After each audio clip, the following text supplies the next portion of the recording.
India का विमान चंद मिनटों की उड़ान और चली गई सैकड़ों की जान। हुआ ऐसा हादसा, मोदी योगी का भी टूट गया दिल। मां बोली मेरा लाल तो हंसते हुए गया था। प्लेन हादसे पर पूरा देश दुखी, बोइंग कंपनी ने क्यों लापरवाही बरती। तबाही का मंजर देख सहम उठा हर किसी का दिल। कई परिवारों पर टूटा दुखों का पहाड़।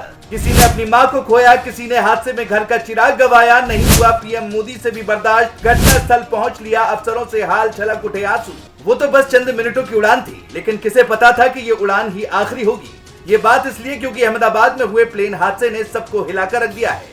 मोदी योगी से लेकर पूरे देश का दिल टूट गया, क्योंकि किसी ने अपने घर के चिराग को गंवाया तो किसी ने अपनी मां को खो दिया। कोई था जो अपने बेटे के लिए खिलौने लेकर जा रहा था और कोई था जिसकी जेब में आज भी मां की दी हुई मिठाई पड़ी थी। लेकिन ये सब अब राख के मंजर में तब्दील हो गया है, क्योंकि प्लेन हादसे ने सबको झकझोर कर रख दिया। तबाही का ऐसा मंजर देखने को मिला जिसने हर किसी की आंखों में आंसू ला दिए। यहाँ तक कि मोदी तो रात भर सो नहीं पाए और सुबह उठते ही सीधे वो अहमदाबाद उस जगह पहुंच गए जहां ये हादसा हो गया।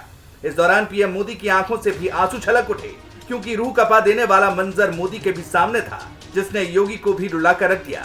योगी तो भावुक भी हो उठे और उन्होंने बड़ी बात भी कही, जिसे आगे बताएंगे। लेकिन उससे पहले तो आपको बता दें, इस हादसे में यूपी के भी एक दंपति की मौत हो गई। रिपोर्ट्स की माने तो आगरा के अकोला इलाके में रहने वाले एक दंपति की इस हादसे में मौत हुई है। हादसे में जान गंवाने वाले नीरज लवानिया और उनकी पत्नी लंदन यात्रा पर रवाना हुए थे।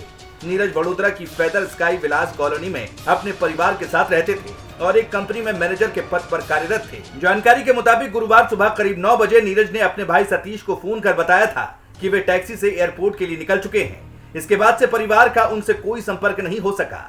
हादसे की खबर मिलने के बाद से परिवार और गांव में मातम पसरा हुआ है। परिजन लगातार हेल्पलाइन नंबर पर संपर्क कर रहे हैं, लेकिन अभी तक कोई पुख्ता सूचना नहीं मिल पाई है। एयरपोर्ट पर अपनों की तलाश में जुटे परिजनों का रो रो कर बुरा हाल है। हादसे के बाद एयरपोर्ट पर अफरा तफरी का माहौल बना हुआ है। मीडिया रिपोर्ट्स में तो दावा है कि विमान के उड़ान भरने के महज 30 सेकंड बाद 265 जिंदगियां हमेशा के लिए खत्म हो गईं।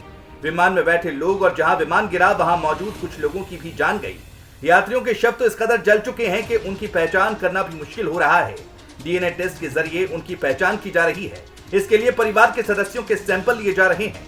लेकिन यह हादसा सिर्फ अहमदाबाद का नहीं है, ये हर उस परिवार का दर्द है जिसने किसी अपने को इस हादसे में खो दिया। अब सवाल यही है कि यह हादसा क्यों हुआ, किसकी गलती थी और जो गए क्या उन्हें कभी इंसाफ मिलेगा।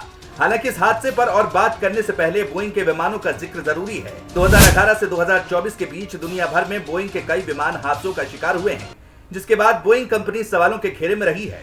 कुछ दिन पहले बोइंग के पूर्व इंजीनियर और बाद में विसल ब्लोअर बन गए सैम साल्हेपोर ने दुनिया भर के सभी 787 ड्रीमलाइनर जेट विमानों को उड़ान से रोकने की अपील की थी। सैम साल्हेपोर ने दावा किया था कि बोइंग 787 और 777 में गंभीर तकनीकी खामियां हैं। अगर इस विमान में तकनीकी खामियां थी तो ये भारत में कैसे उड़ रहा था, किसकी परमिशन थी, ये सवाल अब उठ रहा है। लेकिन जिन्होंने अपनों को खो दिया उनका रो रो कर बुरा हाल है। राजस्थान का रहने वाला एक परिवार तो वहां बसने जा रहा था, सेल्फी भी ली थी, लेकिन क्या पता था कि चंद सेकंड बाद सब कुछ खत्म हो जाएगा। बता दें, बांसवाड़ा के रहने वाले प्रतीक लंदन में डॉक्टर थे और उनके 3 बच्चे, 5 साल के जुड़वा लड़के प्रद्युत और नकुल और 8 साल की बेटी मिराया थे।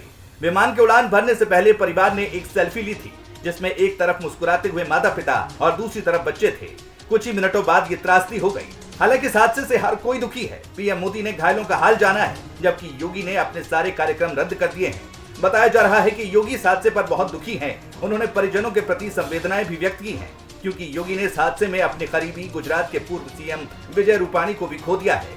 गौर करने वाली बात यह है कि जो उनका लकी नंबर था उसी दिन ये हादसा हुआ, यानी 12 जून, जो अब एक इतिहास बन गया है। वैसे आप इस हादसे के लिए किसे जिम्मेदार मानते हैं, कमेंट में बताएं।